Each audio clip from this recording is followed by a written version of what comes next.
Mahagsay and babuhay, a pleasant day to everyone. So today we're gonna tackle about manipulative information and media. Definition, characteristics, and sources. Manipulate means to handle, manage, or influence something or someone skillfully. Although to manipulate may be used to create order, it can also be done unfairly, which will only favor one side. Meanwhile, information is quite a broad term.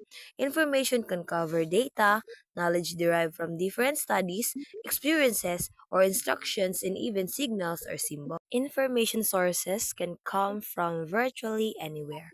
These are in the form of books, journals, magazines, and even through personal experiences expressed in blogs, videos, web pages, and many more.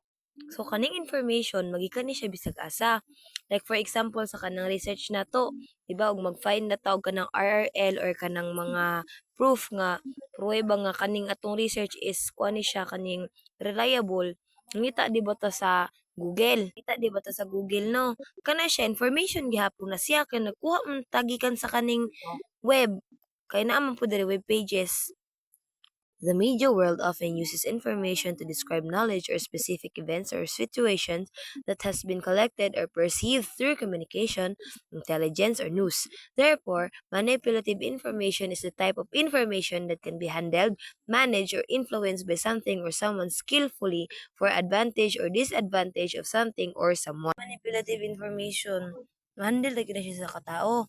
For example, sa kanang mga news sa TV, kaning pag naay isa ka tawo nga moduol sa kaning anchor baron or sa management like mingon siya nga bayaran ta kaging ani basta ang akuang image lang dira nga ibutang mo si mo report is good.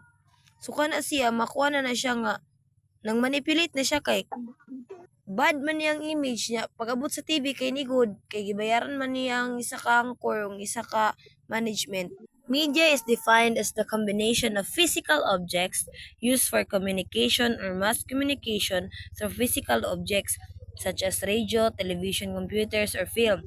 It can also be the means of communication or a group of people working together in the field of radio and television broadcastings, newspapers, magazine, and or the internet that reaches or influences people widely. Media, as it is supposed to be, are sources of credible information wherein content are provided through an editorial process determined by journalistic values attributed to an organization or a legal person. Media manipulation is the strategy used by advertising or marketing firms to manipulate information in favor of a client who wants to promote their product or service. Through media manipulation, a firm can create an image or argument which will favor their client using propaganda techniques and suppression. Information which can widely influence the people. In media manipulation, like for example no sa kanang mga advertisement sa TV, as we can see, ang mga products sa kuan is nindot kay siya tanawon like sa mga burgers, takam na takam kay ka magtanaw sa iya ha. Pero kana siya gigamit na siya as a technique para kagaton sa mga viewers, sa mga buyers para kusog kay ilahang kanang kita, kusog to ilang product.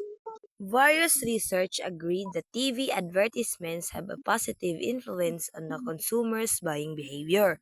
So, some firms use manipulative information to convince the consumers to buy the product of their client.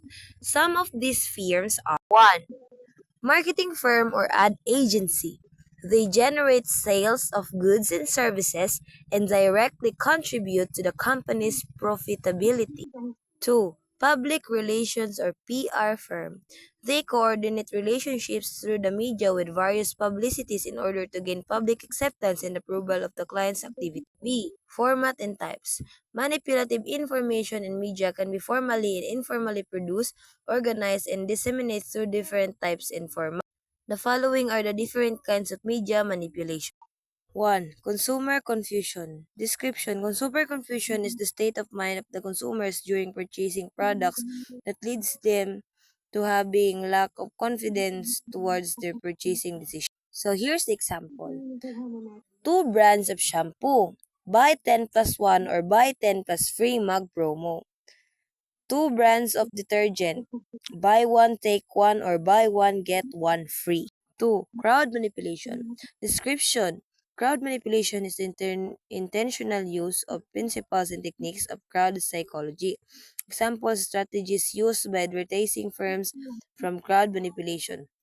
Hide random people who attest to the efficacy of the product. False survey result or testimonies to convince the consumer the benefits of the product. 3. Propaganda. It is the information or idea that an advertising firm can release using different forms of media which can help the image of their client and adversely affect the image of his opponent. Example, showing the charity work done by the client while exposing the opponent's lush fund. 4. Gatekeeping.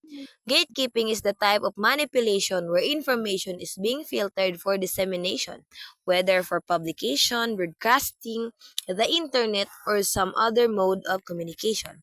The public is informed with only a portion of the truth for different kinds of purposes.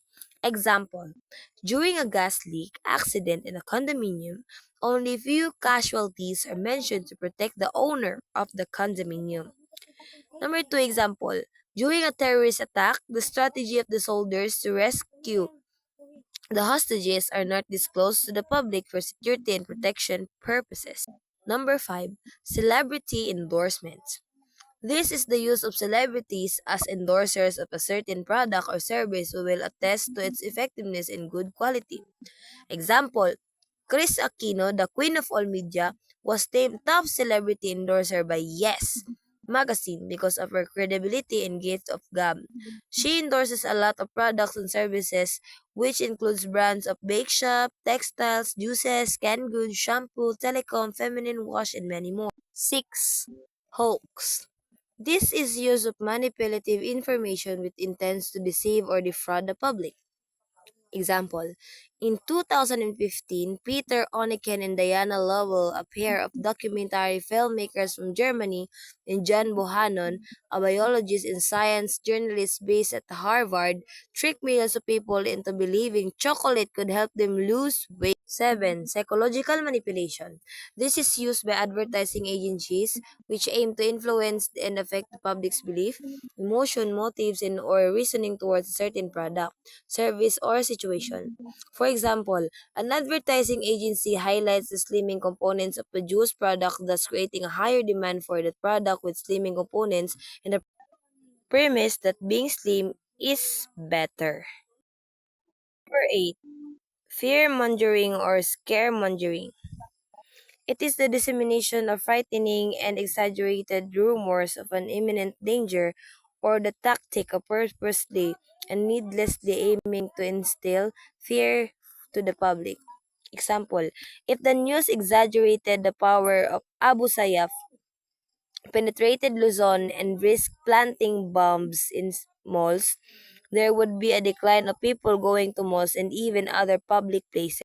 C. Advantages and limitation advantages of manipulative information. It can boost the image of a person, product, or services. It can filter the information that would be disseminated to the public. It can provide a sense of control and order when it comes to the kind and amount of information to be publicized. Limitation of manipulative information. It can be biased and or subjective to protect the image of a person, product, or services. It can mislead the facts and conceal sensitive issues. It can hide the truth that the public has the rights to know. Value of manipulative information and media. 1. Motive or purpose. It is important to identify the cause or the purpose why a particular group employed it. Example, a general information was released to inform the public regarding disaster preparedness in case a disaster like flood or earthquake happens. Good motive or purpose. A TV commercial was released to create a good image to a political candidate and to convince the public to vote for them, even if they do not have the integrity and good intentions to run for position. Bad motive or purpose. Number 2, degree of influence or impact. It is the extent on how the manipulation information can produce effects on the actions, behavior, and or opinion of the public. Some advertising and public relations firms engage in manipulation to increase the degree of influence or impact to the public. Example, if the general information release for disaster preparedness is misinterpreted, the public might panic, which will produce a negative impact despite the good motive or purpose. Some commercials, like those involving cigarettes and liquor, can influence people to consume things that could be potentially dangerous to their health. It can also influence young people to try it too. So that's it. Thank you for listening.